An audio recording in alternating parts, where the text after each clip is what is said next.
మరి ఆయుర్వేదంలో ఏమేమి ట్రీట్మెంట్లు ఉంటాయంటే ఇవి మనకు ఈ లక్షణాలను బట్టి ఈ మంట ఎక్కువ ఉంది, నెక్స్ట్ ఫీవర్ వస్తుంది, వామిటింగ్ వస్తుంది, జాండీస్ వస్తుంది, ఇవన్నీ పిత్తానికి సంబంధించిన లక్షణాలు. ఇవి ఉంటే పిత్తాన్ని తగ్గించేటువంటి మందులు గురుత్యాది కషాయం అని, పటోల కట్రోహిణ్యాది కషాయం అని, ఆరోగ్యవర్ధిని ఒకటి అని ఇలాంటి మందులు వాడాలి. అలా కాకుండా మనకు సైలెంట్ స్టోన్స్ ఉంటూ, మనకు ఫ్యాటీ లివర్ ఉంటూ, ఇంకా మనకు ముఖ్యంగా ఎల్డిఎల్ విఎల్డిఎల్ మనకు లిపిడ్ ప్రొఫైల్ ఎక్కువ ఉంటే దీనికి త్రిఫలా గుగ్గులు, నవగుగ్గులు, పునర్నవాది మండూరం ఇలాంటి మందులు వాడవలసి ఉంటుంది. కాబట్టి వీటి తేడా తెలిసి మనం వాడితే మనకి ఈజీగా తగ్గుతుంది.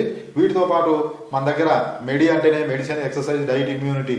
ఒక మెడిసినే కాదు, ఎక్సర్సైజ్, డైట్, ఇమ్యూనిటీని పెంచేటువంటి మందులు, ఆహారం ఇవన్నీ కూడా ఎక్స్ప్లెయిన్ చేయడం జరుగుతుంది. కాబట్టి మన డైట్ చార్ట్తో పాటు నేచురోపతి ట్రీట్మెంట్, కొన్ని జ్యూసెస్ అవన్నీ కూడా మనం చెప్తాం. వీటన్నిటితో పాటు మనం ఆయుర్వేద మందులు వాడితే తప్పకుండా మన గాల్ స్టోన్ అనేది చాలా వరకు తగ్గుతుంది. తగ్గిన కేసులు కూడా ఉన్నాయి, భయపడాల్సినటువంటి అవసరం లేదు. కాబట్టి ఎవరైనా ఈ గాల్ స్టోన్స్తో భయపడి సర్జరీకి వెళ్లే ముందు ఒక్కసారి మన మెడినైన్ ఆయుర్వేద హాస్పిటల్ సంప్రదించండి. తప్పకుండా మీకు ఇక్కడ మంచి రిజల్ట్ అనేది లభిస్తుంది.